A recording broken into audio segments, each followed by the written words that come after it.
Amis, bonjour, bonjour, bonjour au nom tout-puissant de Jésus-Christ de Nazareth.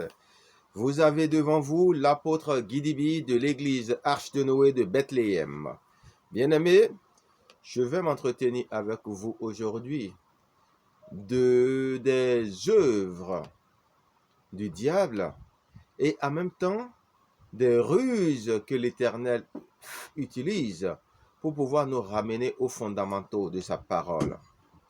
Donc, en d'autres termes, j'aimerais vous montrer quelque part comment Dieu utilise le monde pour nous ramener aux choses simples qu'il a conçues pour nous. Alors que nous cherchons tous les jours à rendre les choses plus compliquées. Et oui, l'homme, il est très fort pour rendre les choses compliquées. Dieu fait simple, lui, il fait compliqué. Dieu fait simple, il fait compliqué. Quand Dieu fait simple, il fait compliqué. Quand Dieu lui donne le pouvoir d'essayer de faire quelque chose, il fait toujours compliqué. Alors, je vous donne un exemple. Vous voyez le mariage. Le mariage, selon les origines, selon le commencement, ça s'est fait entre Adam, Ève et Dieu. Dieu qui faisait office de mère, qui faisait office de père, qui faisait office de marieur et qui faisait en même temps office de témoin majoritaire. Vous voyez? Et l'affaire s'est conclue, Adam n'a pas déboursé le moindre sou, il a seulement dit quelques paroles gentilles à notre matriarche Ève. Tu es l'os de mes os, la chair de ma chair. Est-ce que vous voyez un peu? Et ça là, c'était déjà suffisant pour notre matriarche Ève. Mais aujourd'hui, qu'est-ce qu'on constate? Dieu, qui aussi était le créateur, n'a pas exigé d'Adam quoi que ce soit avant que de les marier. Mais aujourd'hui, on constate quoi? Que la dot seulement est suffisante même pour décourager quelqu'un de se marier avec la femme qu'il aime. Pourquoi? Parce qu'il peut se dire franchement, je peux trouver femme cadeau quelque part. Il y a même des parents qui sont fatigués de nourrir encore leurs filles qui sont vieilles et qui sont à la maison. Et ils ont seulement besoin de quelqu'un qui viendra les prendre. Ils vont donner cadeau encore à la personne. Prends cadeau, vas-y. Tant que tu peux la nourrir, c'est bon. Et je t'en serai encore reconnaissant. Je t'en serai gré. Et au même moment, il y a une autre fille que tu aimes. Et le père ou les parents te mettent une liste de dots qui équivaut à des millions. Et ça fait peur, ce genre de choses. Pourquoi? Parce que les gens compliquent tout sous le prétexte qu'ils veulent montrer au mari que leur fille a de la valeur. Mais quelqu'un qui veut épouser une femme, il sait que la femme a de la valeur, c'est pour ça qu'il veut l'épouser. Sinon, pourquoi il va l'épouser? On n'épouse pas quelque chose qui n'a pas de valeur. Vous voyez? Mais pourtant, les parents utilisent toutes sortes d'artifices pour pouvoir compliquer les choses. Il y a d'autres parents qui se tiennent carrément à la brèche du mariage et empêchent totalement le mariage, pourrissent la vie de leurs enfants. Juste pourquoi? Par méchanceté ou par ignorance. Et ce n'est pas bien. Alors, quand la loi humaine a dit qu'il ne doit pas avoir de mariage à l'église avant que d'avoir un mariage civil, et qu'il faut d'abord le mariage civil avant le mariage religieux, en cassant la bouteille, aujourd'hui tout le monde se soumet. Et c'est ceux maintenant qui sont intelligents, ceux qui comprennent que même ce mariage civil encore, on n'a pas les moyens. Parce qu'il y a beaucoup d'impératifs pour ça, de telle façon que finalement, c'est un peu trop. Ceux qui n'ont pas le courage vivent dans la fornication, d'autres sont là, ils subissent des années. Et même après ça, ils n'arrivent même pas à faire quelque chose de bien. Pourtant, la loi de Dieu sur le mariage est très simple.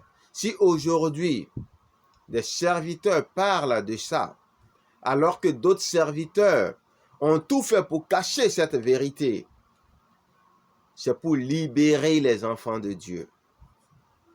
libérer les captifs, libérer ceux qui ont été enfermés dans l'ignorance des choses de Dieu, selon qu'il est dit, vous connaîtrez la vérité et la vérité vous affranchira. Connaître la vérité sur le mariage affranchit de tous ces poids, de tous ces fardeaux, de tous ces jougs qui empêchent de faire un mariage simple, heureux, sans dette et de consommer, profiter des joies du mariage. Est-ce que vous voyez, bien aimé? Donc, aujourd'hui, si on parle de ça, c'est pour aider nos frères et sœurs qui sont dans ces problèmes-là, afin qu'ils sachent qu'en réalité, ils doivent faire passer Dieu avant tout simplement en prenant un engagement solennel devant Dieu le Père. Que l'un et l'autre sont époux-épouses et jurer devant Dieu fidélité à l'un et l'autre jusqu'à ce que l'un d'eux s'en aille rejoindre son Créateur. Et puis après, quand vous aurez les moyens, vous pourrez aller faire un mariage civil. Et puis si vous avez encore beaucoup plus de moyens, faire un autre mariage en compagnie des frères chrétiens et accompagné des bénédictions pastorales. Mais aucune bénédiction ne vaut celle de Dieu. Mais il faut commencer d'abord par la bénédiction de Dieu. Et la bénédiction de Dieu, c'est quand on le prend comme témoin et qu'il scelle l'alliance. Et Dieu s'est arrangé pour faire en sorte que peu importe le type de mariage qu'on conclut, il a toujours sa place à l'intérieur, il est un témoin quelque part. Donc vous voyez un peu comment aujourd'hui on parle de ces choses simples-là à cause de ce que justement, bien aimé, Dieu a fait en sorte qu'il en soit ainsi. C'est comme ça que dans beaucoup de choses, Dieu s'est arrangé pour rendre les choses simples. Nous savons qu'il y a des églises dans lesquelles des gens vendaient le salut, pour faire bref, d'une manière ou d'une autre. Et Dieu s'est arrangé de nos jours pour montrer clairement aux chrétiens que même l'homme le plus pauvre de la terre peut être sauvé sans débourser le moindre iota. Je dis bien sans débourser le moindre iota. Parce que le salut en vérité est gratuit. Il faut seulement croire au Seigneur Jésus-Christ et faire de l'Éternel ses délices.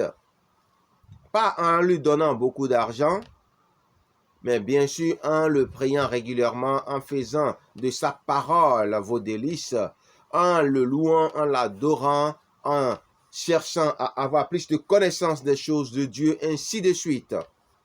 C'est tout ce que Dieu nous demande. Jeûne, prière, action de grâce, enseignement biblique, et toujours avoir une première pensée pour Dieu avant tout le reste. D'autres pasteurs vous diraient beaucoup plus que ça. Ce ne serait pas faux. Tant que ça permet de faire de l'Éternel nos délices. Et c'est dans tout ce processus que le Saint-Esprit agit et vous fait devenir enfant de Dieu. En vous scellant de son Saint-Esprit. Mais ce n'est pas en disant je reconnais Jésus-Christ simplement comme sauveur et en allant se coucher en ne faisant absolument rien. Dieu doit voir que vous êtes vraiment intéressé. Vous devez prouver à Dieu que vous êtes vraiment intéressé pour qu'il vous donne son Saint-Esprit de gloire. Voilà. Alors, je dis, les excès mondains nous ramènent aux vérités divines. Les mariages à la manière d'Adam et Ève sont des mariages divins, originaux. Pourquoi? Parce que c'est le vrai modèle de mariage reconnu par Dieu. Je profite de l'occasion pour dire que Adam n'a jamais doté Ève, même si les dots ne sont pas interdites, parce qu'elles n'ont rien à voir avec la transgression de la parole de Dieu. D'autres frères serviteurs peuvent vous dire qu'en réalité, Jésus-Christ a tout payé. et que parce que Jésus-Christ a tout payé, la dot est une abomination. Mais si ceux qui ont élevé leurs filles, leurs enfants, demandent quelque chose comme compensation, je crois que le plus important, c'est de leur donner ce qu'ils veulent ou négocier avec eux, afin au moins qu'ils puissent enlever les yeux dans votre affaire de mariage. Sinon, ce n'est pas bon pour vous. Voilà un peu ce que moi je peux dire concernant ça. Sinon, ce n'est pas faux. On peut s'asseoir sur cette parole, cette vérité que Jésus-Christ a tout payé et refuser de payer la dot. Mais on va au-devant des problèmes parce qu'en réalité, ça ne nous coûte rien. Ce n'est pas un péché. Il faut qu'on puisse dire non, mais on peut négocier. Tout est négociable. Oui, les choses de Dieu sont simples et pas ruineuses en vérité.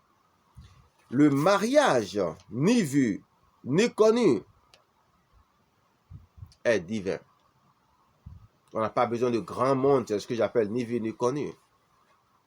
Vous pouvez le faire dans votre chambre. Vous pouvez le faire partout. Ça passe. Dieu valide ça et puis c'est bon, vous êtes marié femme. Après, vous faites tout ce que les gens veulent pour éviter d'avoir des histoires inutiles ou faire des histoires inutiles. Si vous avez les moyens, bien sûr. Oui, c'est simple, original et presque sans dépenses coûteuses. Oui, sachez-le, c'est l'honneur des rois de révéler les choses cachées. C'est l'honneur des rois de révéler les choses cachées. Et nous révélons les choses cachées parce que nous devons les révéler. Vous voyez comment Dieu peut, à son plus noble avantage, remettre les pendules à l'heure en utilisant les mondains pour nous ramener aux fondamentaux, aux origines du mariage et de toutes les choses de Dieu. Ah ouais, nous savons que vous connaissez bien l'histoire d'Israël. Vous allez voir que Dieu se sert toujours de ceux qui sont aux alentours, de ceux peut-être même qui sont opposés à nous, pour nous ramener aux choses simples. Eh oui, c'est sa stratégie. Parce qu'il sait que ce qui n'est pas bon finira toujours par se retourner contre vous. Et ça va vous ouvrir les yeux, ouvrir le cœur, ouvrir l'intelligence et vous permettre de comprendre en réalité que les choses de Dieu sont simples. Dieu a fait tout simple pour quelle raison? Pour que l'homme ne puisse pas se prendre la tête, se compliquer la vie pour accéder au bonheur. C'est pourquoi le Seigneur Jésus-Christ disait, « Venez à moi, vous qui êtes fatigués et chargés, et je vous donnerai du repos, mon joug est léger. » Ce sont les hommes qui ont de lourds jougs. Le joug du Seigneur Jésus-Christ de Nazareth est léger. Bien-aimé, il est léger, comme de l'eau. Eh oui, c'est la vérité. Le mariage à l'église avant celui à la mairie est interdit par la loi des hommes. Le Dieu prescient le savait. Dieu savait très bien ça, que c'est comme ça les choses allaient finir. Et c'est pourquoi il a fait tout simple. De telle façon que peu importe ce que les hommes font pour lui pourrir la vie, ils ne vont seulement qu'en réalité ouvrir les yeux aux enfants de Dieu pour que les enfants de Dieu finissent par réaliser que les choses de Dieu sont toutes simples en réalité et qu'on n'a pas besoin de se prendre la tête, de se tracasser pour réaliser tous nos désirs dans les choses de Dieu. C'est pourquoi Dieu laisse faire. Vous voulez faire compliqué, il vous laisse faire. Vous finissez par faire jusqu'à vous rendez compte que c'est trop lourd. Après, vous-même, vous commencez par dire, je vais faire simple. Et c'est là, vous commencez par fouiller dans la parole de Dieu pour voir s'il n'y a pas quelque chose pour valider ce simple. Et vous finissez par trouver. Est-ce que vous voyez un peu? Le mariage devant Dieu seul ne peut être interdit en vérité. C'est seul le mariage devant Dieu témoin qui ne peut être interdit. Les hommes vont beau faire, beau dire, beau utiliser toutes les lois de ce monde, toutes les mesures coercitives de ce monde, ils ne pourront jamais empêcher que deux personnes se mettent devant le Tout-Puissant pour se marier et se reconnaître les uns et les autres comme des mariés. Personne ne peut empêcher ça. Les païens le font à leur manière, mais ils ne le font pas seulement devant Dieu. Quand ils décident de vivre ensemble, c'est comme ça aussi que des chrétiens peuvent décider de vivre ensemble, mais seulement après s'être reconnus comme mari et femme devant Dieu. Et sans prendre Dieu pour un imbécile, bien sûr. Et ça, c'est important. Parce que si tu te moques de Dieu, il va te le faire payer très cher, bien-aimé. Eh ouais, notre Dieu est comme ça. Donc, je vous disais que le mariage devant Dieu seul ne peut être interdit. Personne ne peut l'interdire. Aucune intelligence humaine ne peut arriver à bout de ça. Oui, nul ne peut trouver Dieu pour porter plainte contre lui. Que croyez-vous en réalité, bien-aimés?